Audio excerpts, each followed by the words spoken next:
All right guys, in this video we're going to talk about underlayment for your standing seam metal roofs. We're going to compare synthetic felt paper to high temperature ice and water. Stick around, we'll show you what it's all about.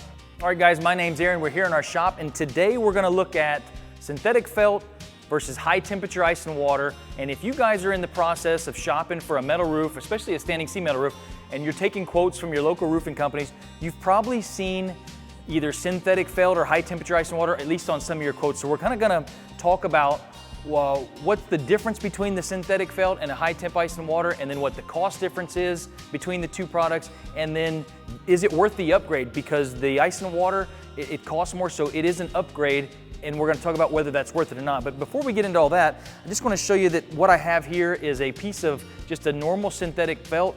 This is a pretty standard felt paper in the industry. It comes in 10 square rolls. You can find it at box stores. It goes down with cap nails, and it's what's gonna go under a lot of like your shingle style roofs, but guys put it on under metal as well. Although I don't recommend it, I do recommend this high temp ice and water for the reasons that we'll get to. But this is just an average roofing felt. It's synthetic, it's walkable, it's a good product.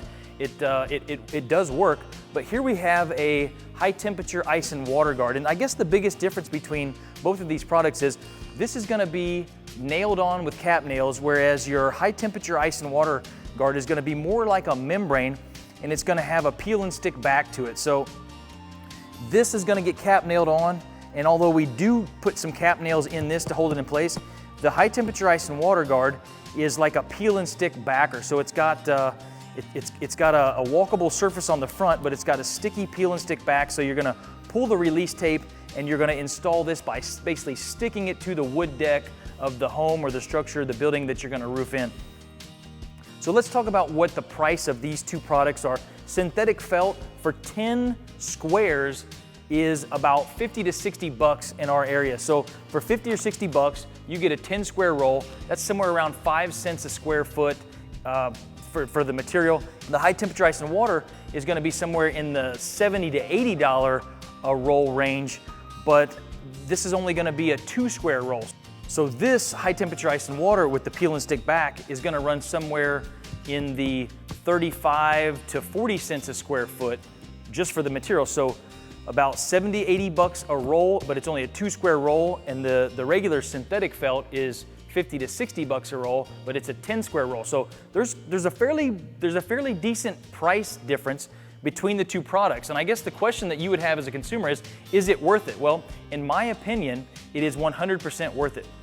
On all of our standing seam jobs, if you've hung out on our YouTube channel and watched any of our metal roof installs, some of our snap block metal roofing installs, you'll see this product, and this is a good sheet here. We don't always use this. This is an MFM, high temperature ice and water guard. It's a peel and stick, but we use other products as well. But I almost always will use a high temperature ice and water after we remove an existing roof, because it just dries in the structure. So on our shingle crews, I don't mind using just a regular synthetic felt, because our shingle crew will pull off 30 square in the morning, clean it up, and put 30 square on in the afternoon, and we're done. The house is never exposed, and this is a great product for that. But metal roofing is not the same way.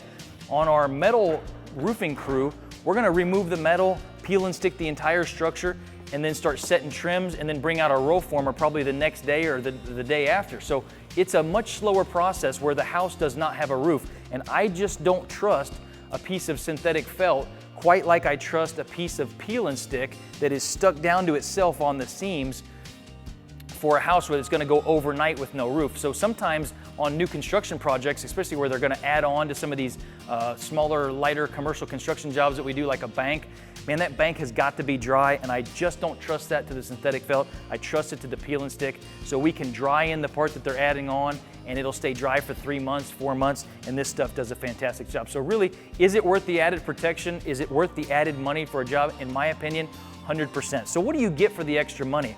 Well, you've got a great walkable surface in this high temperature ice and water, and you've got the peel and stick effect. So when you peel the release tape on this high temperature ice and water, you're gonna get actual adhesion to the other sheet. So these sheets are gonna self-seal together, and water and ice or wind or a thunderstorm or or some kind of big rain event is not going to be able to blow water up underneath the seams, because the seams, especially around the valleys and the transitions of the roof, they're going to be totally water sealed. The next thing you get with the high temperature ice and water is that the screws that we run into the clips, they're going to self-seal. Or if we hammer a cap nail into the ice and water, it's going to self-seal around the penetrations with the fasteners that we make. So that's another feature that you just don't get with the synthetic felt. You're not going to get the self-sealing effect of the synthetic felt. And then really the third big feature is just the peace of mind that you're not going to cause leaks on a structure as you're going in through the roofing process. So really, is it worth it for the extra little bit of money that it costs for the peel and stick on an entire structure? In my opinion, it totally is. Thanks for watching, guys. We'll see you on the next one.